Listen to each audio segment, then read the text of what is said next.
Modern subjugation thrives on silence and invisible webs of control, a sharp departure from the historical tyranny of armies and steel.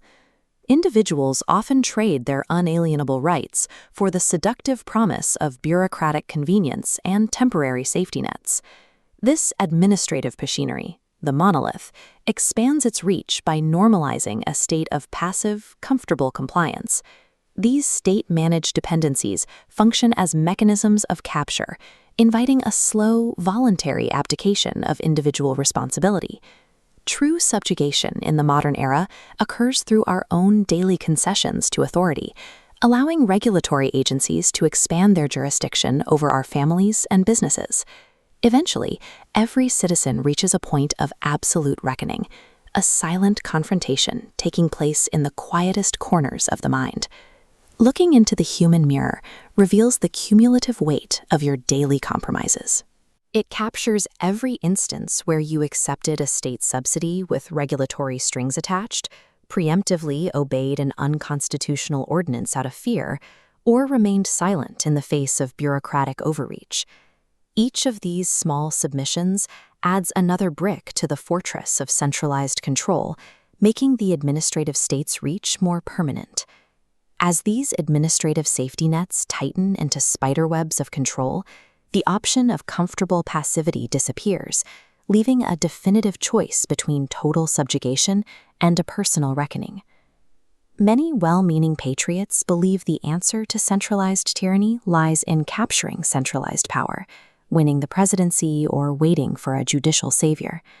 This assumes the state has inherent power. In reality, its authority is entirely derivative, built brick by brick on a foundation of voluntary submission from the public.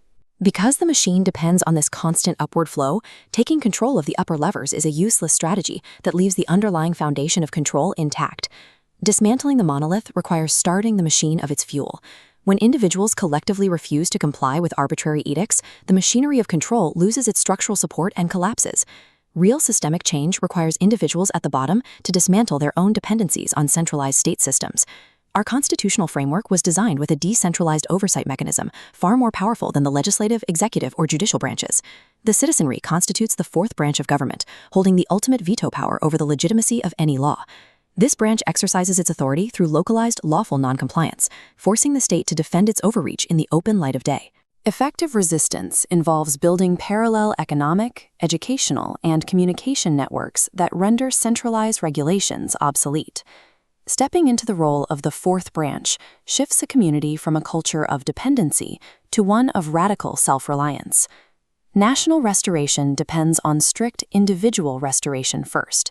You cannot activate this mechanism globally until you have activated it locally within your own life. The sovereignty audit serves as a diagnostic tool, moving beyond philosophical belief into the realm of immediate physical action. The audit begins with a specific question.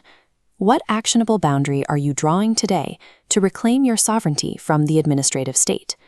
Practical implementation might include shifting your personal finance away from centralized banking, pulling children out of state educational systems, or refusing to register a business for voluntary monitoring programs. A boundary is a practical, physical line that dictates exactly where you will say, this far and no further. True freedom is a heavy, demanding burden.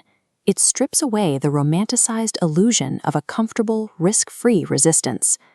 The second question of the audit demands a verdict.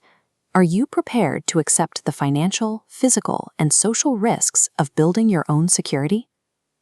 Rejecting the state's security nets means you must possess the moral fortitude and spiritual endurance to carry the responsibility of self-reliance without looking back.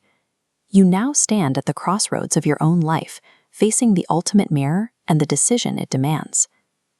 The survival of the constitutional republic depends entirely on the individual looking back at you in the mirror today.